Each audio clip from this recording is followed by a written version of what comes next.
Olá pessoal, estamos aqui mais uma vez com mais um vídeo sobre constelações familiares e hoje nós vamos falar um pouquinho sobre o conflito entre irmãos. Muitas vezes irmãos têm conflitos e nem sabem direito por que e o que acontece. Então nós vamos falar um pouquinho sobre isso hoje. Quais os motivos mais comuns para os problemas entre irmãos do ponto de vista sistêmico? O que a gente vê do ponto de vista das leis das constelações? A lei da hierarquia, o que ela diz? Que quem chegou antes no sistema familiar tem precedência sobre quem chegou depois. Então, o irmão mais velho chegou primeiro, depois o segundo, depois o terceiro e depois o quarto. E o que muitas vezes acontece? Tem uma coisa até que se chama síndrome do caçula. O caçula, ele chegou por último, ele é o último. Só que ele recebeu muito dos pais, do irmão mais velho, do segundo, do terceiro, e para ele foi mais fácil, fluiu de uma maneira mais fácil. Ele não teve que abrir caminho nenhum, ele encontrou tudo pronto, e aí de repente ele se acha. Ele geralmente é o mais leve mesmo. E aí o que ele faz? Ele disputa com o primeiro. E aí normalmente dá conflitos quando este caçula tem esse tipo de comportamento, isso pode acontecer. Outra coisa que pode acontecer é quando existe um aborto natural e a gente não sabe desse aborto. Então, digamos que, por exemplo, tem o primeiro filho, depois morreu o segundo, foi um aborto o segundo, aí o terceiro é colocado no lugar de segundo, o quarto é colocado no lugar de terceiro, e aí o que pode acontecer? Pode ser que o segundo, que na verdade é o terceiro, conflite com o terceiro, que na verdade é o quarto, porque eles estão ocupando lugares errados.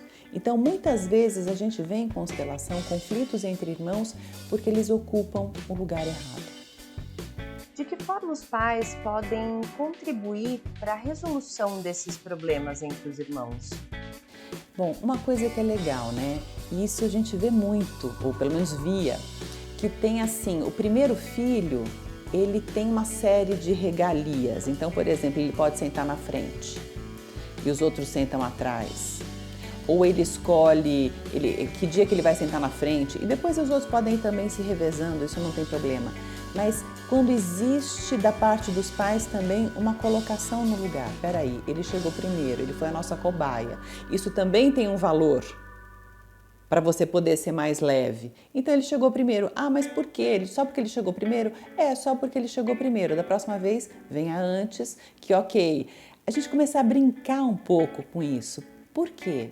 Porque isso traz sim um respeito a essa hierarquia e isso é bom, isso é leve. Então o segundo pode ser o segundo. Então de repente o primeiro escolheu o primeiro. Da próxima vez é o segundo que escolhe, sei lá, que filme nós vamos assistir no cinema, que lanchonete que nós vamos frequentar hoje, nesse tipo de coisa. E depois, por último, o caçula escolhe. Mas como isso é uma coisa rotativa, tudo bem, o caçula escolheu por último, depois escolhe o outro por quarto, porque voltou no primeiro. Quer dizer, a gente trazer um pouco isso também para dentro da família, esse respeito pela ordem de chegada. Tem algum tipo de atitude que os pais podem ter que piore essa situação entre os irmãos, mesmo que sem querer? Uma forma que os pais podem atrapalhar e que às vezes é muito comum, porque nós ainda vivemos numa sociedade machista, digamos que tem uma filha mais velha, uma segunda filha que é menina também, e o caçula é o menino. E de repente o menino, ele é o príncipe, o rei da casa. Então, nesse sentido, os pais atrapalham muito quando eles dão espaço demais e valor demais para esse caçula e acabam deixando essas meninas de escanteio, em segundo plano. Isso pode encrencar demais os filhos.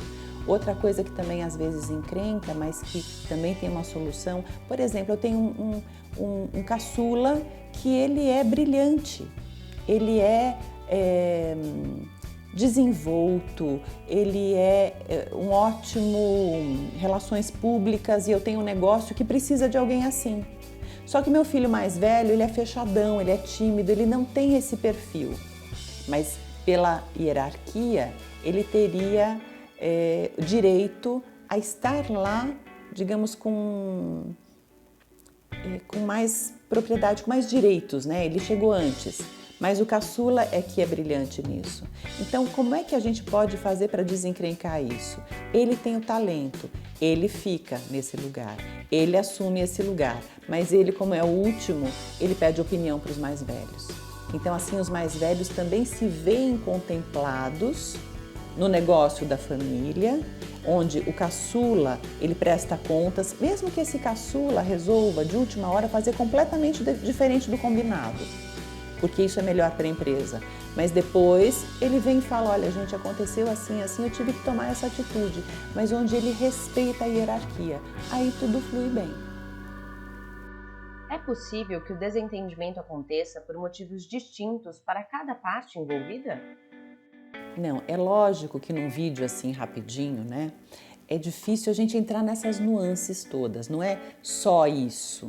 É claro que cada um dos filhos, cada ser humano em si, ele tem uma frequência vibratória. E dentro desses conflitos familiares, histórias anteriores, exclusões, tudo isso pode trazer uma fidelidade. Digamos que o filho mais velho, ele olha para uma encrenca de, por exemplo, um tio que morreu cedo. E ele não está 100% na vida. Ele não consegue olhar para agir na vida, ter força para a vida. Quer dizer, eu falei isso do primeiro, mas dentro da sua pergunta você me perguntou do segundo, né?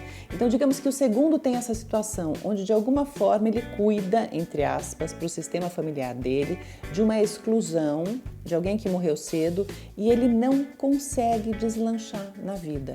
E aquele primeiro, ele olha para esse segundo e chama ele de folgado, porque ele não sabe para onde, aqui eu vou usar termo de constelação, ele não sabe para onde o amor do irmão dele olha. Porque se ele soubesse, ele entenderia que este irmão está carregando a carga mais pesada, para ele poder fluir melhor na vida. E talvez o primeiro tenha uma identificação mais leve com alguma outra questão familiar, onde é uma questão de prosperidade, onde ele vai e deslancha na vida. Quer dizer, a gente não sabe, antes de colocar numa constelação, do que se trata realmente o conflito. Qual é a base, qual é o pano de fundo, do que se trata. São inúmeras as possibilidades. De que forma uma relação difícil entre irmãos pode refletir na vida deles de forma geral? Tem uma coisa que a gente vê, que existem famílias que historicamente já têm conflitos entre irmãos. A gente vê que a geração dos avós, os irmãos já não se davam.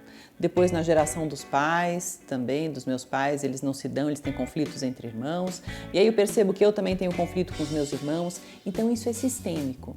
E isso precisa ser olhado numa constelação. A gente entender quais são as raízes que trazem esses conflitos. Qual foi a história lá atrás que trouxe uma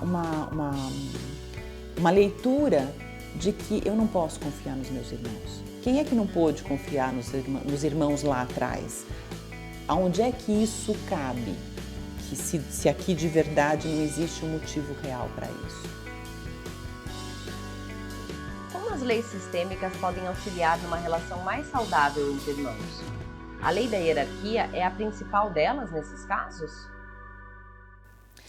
Então, a gente está falando aqui de hierarquia, mas essas três leis, elas caminham juntas.